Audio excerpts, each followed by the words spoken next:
Alors ici, j'ai un petit diagramme qui démontre en fait que la grande majorité des cancers, 75 à 85 et puis ça, c'est les cancers en général et non les cancers de l'ovaire, la grande majorité sont ce qu'on appelle sporadiques, donc pas liés à des facteurs héréditaires.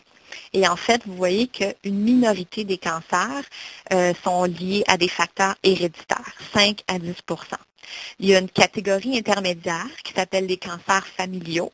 Et puis ça, c'est en fait des cas où est-ce qu'on voit chez une famille, par exemple, un peu plus de cancer que ce qu'on s'attendrait de voir dans la population générale, mais pas de facteurs héréditaires qu'on est capable d'identifier ou de trouver lorsque des analyses sont faites.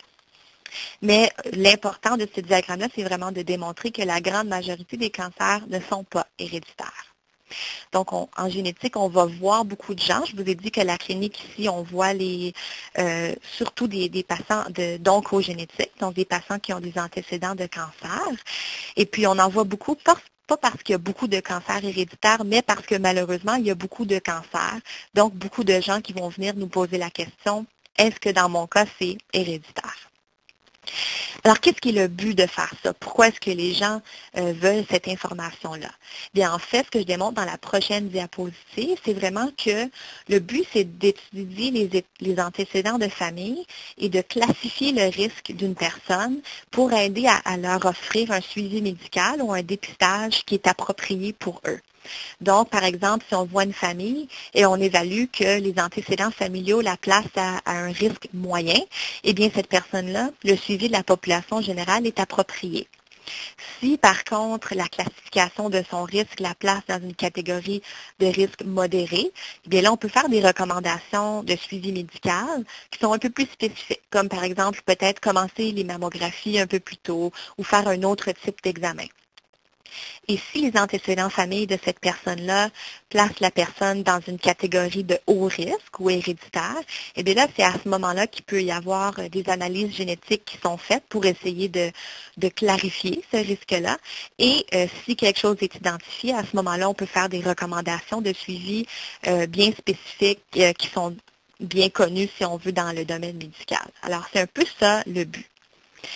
Alors là, je retourne au cancer de l'ovaire spécifiquement, étant donné que c'est de ça qu'on veut parler aujourd'hui. Donc, quand on parle du cancer de l'ovaire, encore une fois, spécifiquement pour le cancer de l'ovaire, c'est une minorité des cancers de l'ovaire qui sont héréditaires, à peu près 10 Le prochain diagramme en bas, le cercle, ça indique en fait quels gènes qui sont impliqués dans ce cancer héréditaire-là. Alors, ce que vous voyez d'après le diagramme, c'est que la grande majorité des cancers de l'ovaire héréditaires sont liés à deux gènes qui s'appellent les gènes BRCA1 et BRCA2.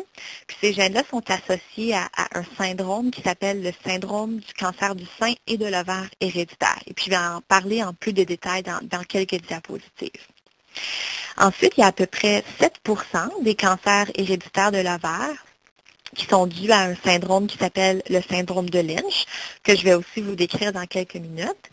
Et puis ensuite, un petit 5 des cancers de l'ovaire héréditaires qui sont liés en fait à d'autres gènes que je vais mentionner aujourd'hui. Ces gènes-là sont beaucoup plus rares, ces syndromes-là sont plus rares, mais je voulais au moins vous les mentionner. Et puis, ils sont associés en fait avec, souvent, ces syndromes-là, avec d'autres caractéristiques, d'autres problèmes de santé qui ne sont pas nécessairement des cancers et qui peuvent être évocateurs pour ces syndromes-là. Alors, on va passer au syndrome de Lynch. Donc, ça, c'est le syndrome qui est responsable pour 7 à peu près des cancers de l'ovaire héréditaires. Alors, dans le syndrome de Lynch, en fait, ce qu'on voit, c'est on voit des individus dans une famille avec des cancers du côlon, donc du gros intestin, qui vont apparaître à des âges précoces, donc avant 50 ans. On peut les voir sur plusieurs générations, donc par exemple un grand-père, un père et la personne. Il y a aussi d'autres types de cancers qu'on peut voir dans ces familles-là, dont des cancers de l'utérus, des cancers de l'estomac, du cerveau et de l'ovaire. Et encore une fois, on a tendance à les voir à des âges précoces et à plusieurs générations. Et j'ai listé en bas le nom des gènes simplement pour votre information. Alors, quels sont les risques qui sont associés avec le syndrome de Lynch, les risques de cancer? Alors, comme vous voyez dans le tableau, en fait, le risque le plus significatif, si on veut, c'est le risque de cancer du côlon, qui est en fait jusqu'à 80% pour les hommes, le risque à vie. Ensuite, le deuxième plus commun dans le syndrome de Lynch, c'est le cancer de l'endomètre, un risque qui est jusqu'à 60%. Et ensuite, vous voyez sur la liste le cancer de l'estomac jusqu'à 20% et un cancer de l'ovaire qui a un risque à vie jusqu'à 12%. Donc, c'est quand même une augmentation significative comparée au risque de la population générale. Alors, lorsqu'on sait qu'une personne se retrouve dans cette catégorie de risque-là, avec le syndrome de Lynch, eh bien, il y a des suivis médicaux spécifiques qui vont leur être recommandés. Donc, par exemple, des coloscopies. Donc, ça, c'est l'examen avec la caméra pour aller visualiser l'intestin pour trouver un cancer. Et ça, on débute en fait chez ces individus-là de 20 à 25 ans. Ensuite, il y a aussi des examens gynécologiques spécifiques avec biopsie qui sont recommandés chez les femmes atteintes du syndrome de Lynch. Le prochain syndrome dont je voulais vous parler, c'est le syndrome du cancer du sein et de l'ovaire. Donc ça, c'est le syndrome qui est causé par les gènes BRCA1 et BRCA2. Et puis, c'est le syndrome qui est responsable pour le plus de cas de cancer de l'ovaire héréditaire. Alors, dans ce syndrome-là, on va voir des cancers de l'ovaire dans une famille, parfois aussi des cancers du sein et de l'ovaire, par exemple, chez la même personne ou chez des apparentés. Encore une fois, on va voir une apparition précoce, donc des âges jeunes au diagnostic. On peut aussi voir des cancers du sein chez l'homme. Encore une fois, c'est un syndrome où on va voir des cancers à plusieurs générations.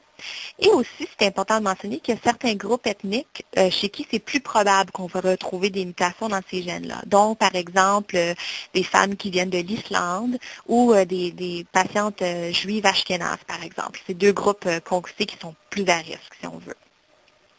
Alors, le prochain tableau vous montre en fait les taux de risque de cancer associés à ces gènes-là. Vous allez voir que ça dépend de quel gène est impliqué. En général, c'est un risque de cancer du sein qui varie de 40 à 60 un risque de cancer de l'ovaire qui varie de 13 à presque 50 un risque de cancer du sein chez l'homme, un risque de cancer de la prostate. Et puis, il y a aussi d'autres cancers qui sont importants à mentionner. Le cancer du pancréas, le risque est aussi augmenté, et les mélanomes. Donc, ça, c'est des cancers spécifiques de la peau. Donc, encore une fois, si on sait qu'une personne se retrouve porteuse de changements génétiques dans un de ces gènes-là, eh bien, il va y avoir un suivi médical spécifiques qu'on va leur offrir et aussi des options de réduction de risque qu'on peut leur offrir. Donc, par exemple, pour une femme, le suivi médical va inclure des mammographies, mais aussi, par exemple, des résonances magnétiques. Et au niveau des ovaires, on va parler d'échographie endovaginale et de marqueurs tumoraux. Chez les hommes, on va recommander un dépistage aussi, parce que, bon, il y a aussi un risque de cancer du sein. On va leur recommander un examen clinique de la poitrine. Donc, ça, c'est simplement le médecin qui fait un toucher pour voir s'il y a des nodules ou des bosses. On va aussi parler d'un dépistage pour le cancer de la prostate. Ensuite, il y a les options de réduction de risque qu'on va mentionner à ces familles-là, puisque le risque est quand même augmenté comparé au risque de la population générale. Alors, on va parler, par exemple, de chirurgie comme une mastectomie prophylactique. Donc, ça, c'est en fait une chirurgie pour enlever le tissu mammaire, même s'il n'est pas malade. Donc, même s'il n'y a pas de cancer, d'enlever les seins afin de réduire le risque de cancer du sein. Et aussi, l'ovariectomie prophylactique est discutée. Donc, le fait d'enlever les ovaires, une fois, par exemple, que la famille est terminée, d'enlever les ovaires, même s'il n'y a pas de cancer, afin de réduire le risque de cancer de l'ovaire. Et on sait en fait que l'ovariectomie prophylactique, ça réduit non seulement le risque de cancer de l'ovaire, et ça réduit aussi le risque de cancer du sein. Alors ça, c'est des choses qui sont présentées, si on veut, aux femmes qui se retrouvent porteuses de ces changements génétiques-là. Les autres gènes que je voulais vous mentionner, et encore une fois, c'est des gènes, les noms, je les ai marqués, mais ce n'est pas nécessairement important de s'en rappeler. C'était simplement pour vous donner l'information. Donc, ça, c'est 3 syndromes en particulier qui sont associés avec des cancers de l'ovaire, qui sont responsables pour une très petite minorité des cancers de l'ovaire héréditaires. Et en fait, ces syndromes-là, on va retrouver, quand on regarde le type de cancer de l'ovaire, on va retrouver des pathologies très, très spécifiques, parfois des types de cancer de l'ovaire qui sont, par exemple, rares. Et parfois même, c'est le genre de choses qu'au moment du diagnostic, le médecin va voir, ah oui, c'est un type de cancer de l'ovaire qui est rare, ça vaut la peine d'aller investiguer en génétique, par exemple. Mais je voulais au moins vous les mentionner. Et souvent, comme j'ai mentionné, avec ces syndromes-là, il va y avoir d'autres signes évocateurs qui ne sont pas nécessairement des cancers, qui peuvent être d'autres problèmes de santé qui vont faire penser, si on veut, à ces syndromes-là.